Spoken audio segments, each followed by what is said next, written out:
ఓం శ్రీ మాత్రే నమః. ఛానల్లోకి స్వాగతమండి. ఏప్రిల్ 12 చైత్ర పౌర్ణమి తర్వాత కుంభరాశి వారి జీవితంలో అద్భుతం జరగబోతుంది. వీరి దశ తిరగనుంది. వీరు కలలో కూడా ఊహించని విధంగా మీ దుఃఖం దూరమవ్వబోతుంది. దీని కారణంగా మీరు మానసిక ఆనందాన్ని పొందుతారు. అయితే ఏప్రిల్ 12 పౌర్ణమి తర్వాత ఈ రాశి వారికి ఏం జరగబోతుంది, వారి దుఃఖం ఏ విధంగా దూరం కాబోతుంది అనే పూర్తి వివరాలను ఈ వీడియోలో మనం తెలుసుకుందాం. కానీ అంతకంటే ముందుగా మీరు కనుక మన ఛానల్ని ఇప్పటి వరకు సబ్స్క్రైబ్ చేసుకోకపోతే సబ్స్క్రైబ్ చేసుకొని పక్కనే ఉన్న బెల్ ఐకాన్ నొక్కి ఆల్ సెలెక్ట్ చేసుకుంటే మేము ఇలాంటి వీడియోస్ అప్లోడ్ చేయగానే ముందుగా మీకు నోటిఫికేషన్ వస్తుంది. ఇక వివరాల్లోకి వెళితే, ముందుగా ఈ రాశివారి వ్యక్తిత్వాన్ని చూసినట్లయితే మీరు చాలా మంచి మనస్తత్వం కలవారని చెప్పుకోవాలి. బంధాలకు, అనుబంధాలకు అధికంగా ప్రాధాన్యతనిస్తారు. ఓర్పును అధికంగా కలిగి ఉంటారు. కష్టపడి ఏదైనా పనిని పూర్తి చేసి దాని ఫలితం కోసం ఎంతకాలమైనా ఎదురుచూస్తారు. ఎంత కష్టమొచ్చినా బంధాలను వదులుకోవటానికి ఇష్టపడరు. అలాగే కొత్త స్నేహాలు, బంధాలు పరిచయమైనప్పటికీ కూడా పాత బంధాలను విడిచిపెట్టరు. కుటుంబ సభ్యులపైన అమితమైన ప్రేమానురాగాలు కలిగి ఉంటారు. కుటుంబం అంటే ఈ రాశి వారికి ఒక పెద్ద బలమనే చెప్పుకోవాలి. అలాగే ఇది వీరికి ఒక పెద్ద బలహీనతని కూడా చెప్పుకోవచ్చు. కుటుంబ సభ్యుల కోసం ఏం చేయటానికైనా సిద్ధంగా ఉంటారు. ఇక వీరి జీవితాన్ని పరిశీలించినట్లయితే వీరి జీవితంలో అనేక సమస్యలు, ఒడిదుడుకులు ఉంటాయని చెప్పుకోవాలి. మీకున్నటువంటి మంచి మనస్తత్వం చేత కూడా కొంతమందిని దూరం చేసుకునే అవకాశాలు ఉంటాయి. కొన్ని సందర్భాల్లో మీరు కాంప్రమైజ్ కావాల్సిన అవసరం లేని చోట కూడా కాంప్రమైజ్ అవుతుంటారు. అంటే రాజీ పడాల్సిన అవసరం లేకపోయినా కూడా రాజీ పడి కొంతమంది వ్యక్తులకి దూరమయ్యే అవకాశాలు కూడా ఉంటాయి. ఇలా రాజీ పడటం వల్ల ఒక వర్గానికి నచ్చితే మరొక వర్గానికి నచ్చకపోవచ్చు. ఈ విధమైన మనస్తత్వాన్ని మీరు కలిగి ఉండటం వల్ల కొంతమంది వ్యక్తులకు దగ్గరై మరికొంతమందికి దూరమయ్యే అవకాశాలు ఉంటాయి. ముఖ్యంగా కుటుంబ సభ్యులు కూడా వీరిని అర్థం చేసుకోలేని సందర్భాలు కూడా వీరి యొక్క జీవితంలో ఉంటాయి. అంటే మీరు రాజీ పడక్కర్లేని సందర్భంలో కూడా రాజీ పడటం వల్ల కుటుంబ సభ్యులకి కూడా మీపైన కోపం వచ్చే అవకాశం ఉంటుంది. ఈ కోపం కారణంగా వారు మిమ్మల్ని దూరం పెట్టే అవకాశాలు కూడా అత్యధికంగా కనిపిస్తూ ఉంటాయి. అలాగే మీ యొక్క ఈ మనస్తత్వం చేత కొంతమంది మిమ్మల్ని ఉపయోగించుకునే అవకాశాలు కూడా ఉంటాయి. ముఖ్యంగా మీరు పనిచేసే చోట కూడా కొంతమంది వ్యక్తుల వల్ల మీరు మానసికంగా ఎంతో కృంగుదలకు ఉన్నటువంటి పరిస్థితులు కూడా మీ యొక్క జాతకంలో ఎక్కువగా కనిపిస్తూ ఉన్నాయి. అయితే ముఖ్యంగా ఈ రాశి వారి యొక్క జీవితంలో ఒడిదుడుకుల సమస్యలు ఉన్నప్పటికీ ఆ భగవంతుని ఆరాధనలో మీరు నిత్యం సమయాన్ని గడపటం వల్ల ఖచ్చితంగా వీరికి శుభ ఫలితాలైతే కలుగుతాయి. ప్రతినిత్యం ఇష్టదైవ నామస్మరణ చేసుకుంటూ ఉండాలి. దీనివల్ల మీకు దైవబలం పెరుగుతుంది. మానసికంగా దృఢంగా ఉంటారు. కొంతమంది వ్యక్తులు ఏం చేస్తూ ఉంటారంటే, వారికి ఏదైనా సమస్య వచ్చినప్పుడు శని భగవానుణ్ణి స్మరిస్తూ ఉంటారు. అంటే మీద కూర్చున్నాడు, మాకు శని పెట్టింది అని ఈ విధంగా శని భగవానుణ్ణి నిందిస్తూ ఉంటారు. శని భగవానుణ్ణి మాటలతో అవమానపరుస్తూ ఉంటారు. ఆ విధంగా మీరు అస్సలు చేయకూడదు. శని భగవానుణ్ణి ఏ రాశివారు కూడా అవమానించకూడదు. వాస్తవానికి శని కష్టాలు మాత్రమే కాదు, సుఖాలను కూడా అందిస్తారు. అది మనం ఆచరించే పనుల మీద ఆధారపడి ఉంటుంది. క్రమశిక్షణతో ఉంటే కనుక శని భగవానుడు వరాల జల్లు కురిపిస్తాడు. అంటే మనం చేసే కర్మలకు ఫలితాలు మాత్రమే శని భగవానుడు మనకు ఇస్తూ ఉంటాడు.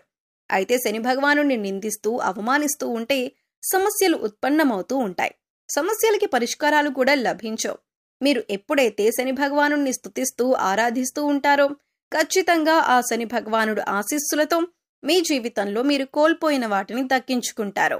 ఆర్థికంగా పురోగతి సాధిస్తారు. మీ యొక్క జీవితంలో మునుపెన్నడూ లేనటువంటి అద్భుతమైన ఫలితాలను కూడా మీరు చూస్తారు.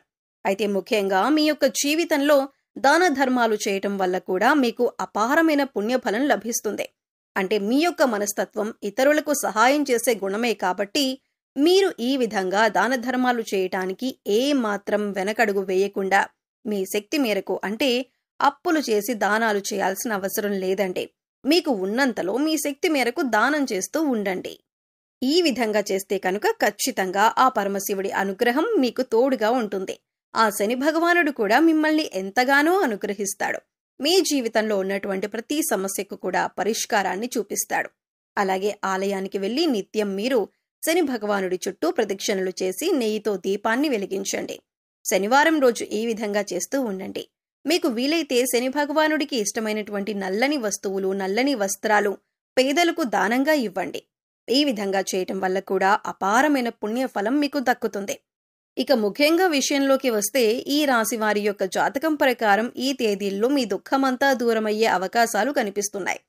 అది ఏ రకమైన దుఃఖమైనా కావచ్చు. ఒక్కొక్కరి జీవితం ఒక్కో విధంగా ఉంటుంది. అంటే ఏదో ఒకటి సమస్య నెలల నుండి కావచ్చు, లేదా సంవత్సరాల నుంచి కావచ్చు, వారిని వేధిస్తూనే ఉంటుంది. కుటుంబ సభ్యుల మధ్య సఖ్యత లేకపోవటం కావచ్చు, ఆర్థికంగా ఇబ్బంది పడుతూ ఉండొచ్చు, లేదా మీ వృత్తి వ్యాపారానికి సంబంధించిన సమస్య అవ్వచ్చు, లేకపోతే ఇరుగు పొరుగు వ్యక్తులతో విభేదాలు, లేకపోతే బంధువులతో విభేదాలు. ఈ విధంగా ఒక్కొక్కరి జీవితంలో తీరని సమస్య అంటూ మానసికంగా వారిని వేధించినటువంటి ఒక పెద్ద సమస్య ఉంటుంది. ఆ సమస్య దూరమయ్యే అవకాశం కనిపిస్తుంది. మీరు ఎంతో కాలంగా ఈ సమస్యతో వేధింపబడుతున్నారు. ఈ సమస్య కారణంగా మీరు ఏ నిర్ణయం సక్రమంగా తీసుకోలేకపోతున్నారు. ఇక ఈ సమస్య తీరటం వల్ల మీకు ఎంతో మానసిక ఆనందం కలుగుతుంది. ఆర్థిక సమస్యలు తీరిపోవచ్చు. అలాగే అప్పులు చేసి కట్టలేని పరిస్థితుల్లో మీరు ఉన్నట్లయితే ఆ అప్పులన్నీ కూడా ఈ సమయంలో తీరనున్నాయి. ఆ అప్పులని కట్టడానికి మీకు మార్గం తెలుస్తుంది. నిరుద్యోగస్తులకు మంచి ఉద్యోగం లభిస్తుంది. ఉద్యోగంలో మీరు శుభవార్త వినే అవకాశం ఉంటుంది. ప్రమోషన్తో కూడిన ట్రాన్స్ఫర్ లభించవచ్చు. అలాగే విదేశాలకు వెళ్ళాలి అనుకునే వారికి కూడా ఇదొక శుభ సమయంగా సూచిస్తుంది. విదేశాలకు వెళ్లి అక్కడే స్థిరపడాలి అనుకునే వారికి కూడా చక్కటి అవకాశం లభిస్తుంది. కుటుంబ సభ్యుల మధ్య ఉన్నటువంటి అపార్థాలు తొలగిపోవచ్చు. కుటుంబ వాతావరణం ప్రశాంతంగా మారొచ్చు. లేకపోతే వివాహం కోసం ప్రయత్నం చేస్తున్న వారికి వివాహానికి సంబంధించి ఒక చక్కటి వార్త వినే అవకాశాలు కూడా కనిపిస్తున్నాయి. ఈ విధంగా మీ యొక్క జీవితంలో చాలా కీలకమైన రోజులుగా చెప్పుకోవాలి. పౌర్ణమి రోజున లలితా సహస్రనామాలు చదువుకోవటం వల్ల విశేషమైన ఫలితాలు పొందుతారు. చదవటం వీలు కాకపోతే కనీసం వినటానికి ప్రయత్నించండి. అపారమైన పుణ్య ఫలితం లభిస్తుంది. మీరు ఉదయం లేవగానే సూర్య భగవానునికి నమస్కారం చేసుకోండి. సూర్య ఆరాధన చేయటం వల్ల అద్భుతమైన ఫలితాలు పొందొచ్చు. ఆరోగ్యం మెరుగుపడుతుంది. ఈ 2 రోజులు మాత్రమే కాదండి, ఎప్పుడైనా సరే ప్రతిరోజు మీరు సూర్యోదయానికి ముందే నిద్ర లేచి ఉదయించే సూర్యునికి నమస్కరిస్తే కనుక ఆ సూర్య భగవానుడి యొక్క ఆశీస్సులు ఎల్లవేళలా మీకు తోడుగా ఉంటాయి. అలాగే ప్రతిరోజు కూడా సూర్యుడికి ఆర్ఘ్యం సమర్పించండి. అంటే ఒక రాగి పాత్రలో నీళ్లు తీసుకొని అందులో కొద్దిగా కుంకుమ అక్షతలు, ఒక ఎర్రటి పువ్వు వేసి సూర్యుడి వైపు తిరిగి మీ చేతులు నుదిటి కంటే కూడా పైకి పెట్టుకొని 2 చేతులతో చెంబు పట్టుకొని సూర్యుడికి నీళ్లను సమర్పించాలి. అయితే ఇలా సమర్పించిన నీళ్లు మీ కాళ్ల మీద పడకుండా చూసుకోండి. ఏదైనా మొక్కలో కానీ లేదా వేరే ఏదైనా టబ్లో కానీ ఆ నీళ్లు పడేలా చూసుకోండి. అలాగే ఇంట్లో కూడా ప్రతిరోజు దీపారాధన చేయండి. దీనివల్ల మీకు ఇంట్లో అలాగే మీలో కూడా పాజిటివ్ వైబ్స్ వస్తాయి. సో చూశారు కదండి, ఏప్రిల్ 12 చైత్ర పౌర్ణమి తరువాత ఈ రాశి వారికి తీరని కోరిక ఏ విధంగా తీరనుంది, అలాగే ఈ సమయంలో వీరు చేసుకోవలసిన దేవతారాధన అలాగే పరిహారాల గురించి ఈ వీడియోలో మనం వివరంగా తెలుసుకున్నాం కదా. ఈ వీడియో మీకు నచ్చినట్లయితే లైక్ చేయండి.